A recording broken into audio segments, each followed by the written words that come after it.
Мен да жалпысынан бул мыйзамды толук колдойм. Мен Асылбек Шариповичтин оюн улантып келет.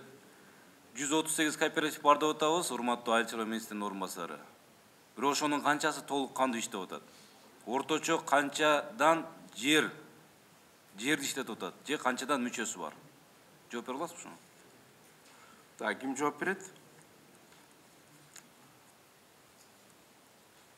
Эркинбек Ибраимович. Эшикке чыгып ушак ташыңыз анда, ушагыңыз көп болсо. Ким жооп берет? Артем Эдуардович.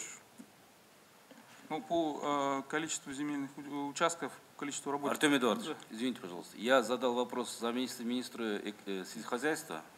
Я прошу прощения. Башка вопрос мен айтып атканмын. А сиз эмнеге келдиңиз өзү бул жерге?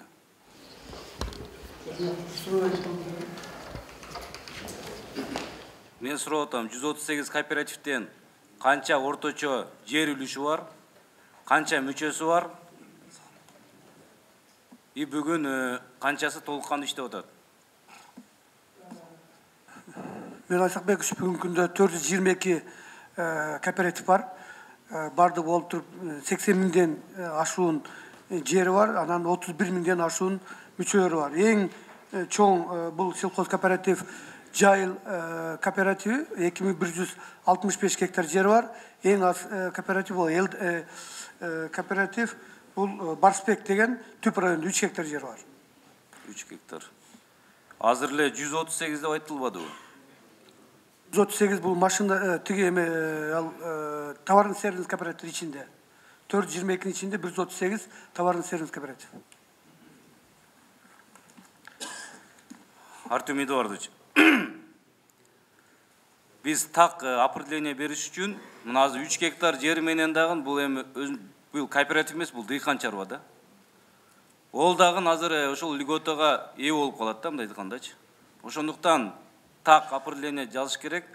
50 гектар дейбизби, 20 гектар дейбизби, минимум жер болуш керек.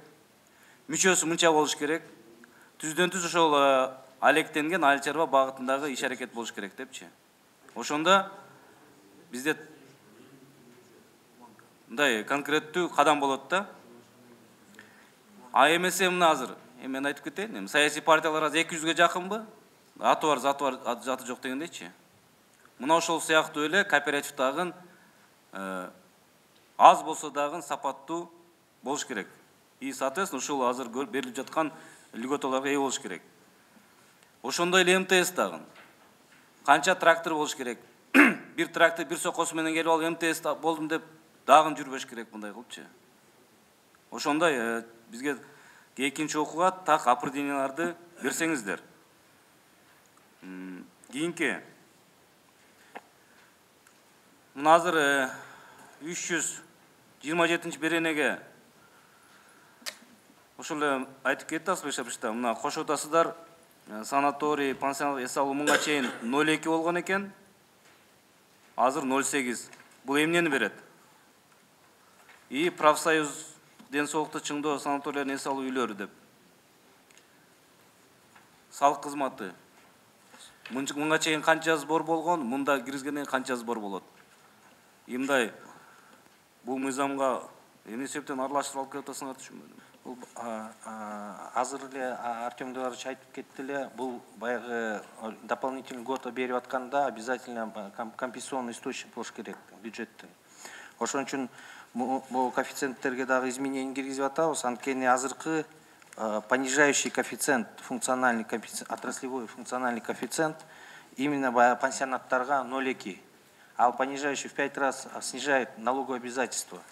Ошон үчүн биз сунуш киргизип атабыз, буларга 0,2 эмес, понижающий 0,8 киргизип койсок, исключение только сделаем, оставим для профсоюзных пансионатов, ну, у которых путевки по фактически по себестоимости болот атканда. Калган пансионаттарга ошо понижающий коэффициентти көтөрүп койсок, дополнительно порядка 12 миллион бюджетке түшөт. Именно местный бюджет түшөт да бул налог.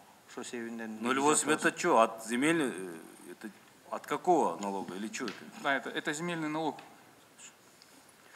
То есть бул мыйзам күчүнө кирип калса, пансионаттар, эс алуучу жайлар 0,8 коэффициент менен төлөп калат деген. Шуна түзөк болобу? Турам, он 0,2 емес, 0,8. Бұл дағы 0,8 понижающий, да. Все, что түсіндім, ниже рахмат. одного, все понижающий коэффициент. Кийинки 315 беренеге жазып бул сатуудан түшкөн салык да.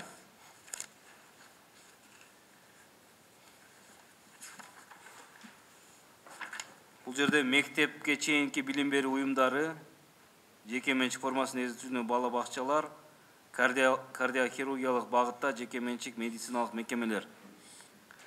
Буларды ошондо алып салып атасыңарбы льготадан? Уважаемый Мирон Васильевич, да, здесь речь идет о том, чтобы в полном объеме реализовать концепцию по безналичным платежам.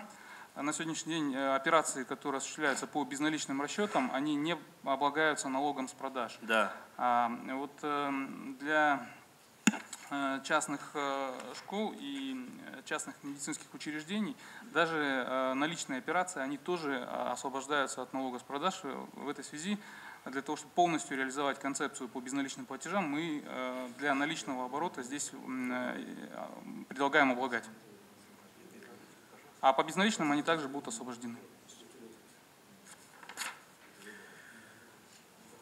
Жалпысынан албетте колдоого аларлык мыйзам.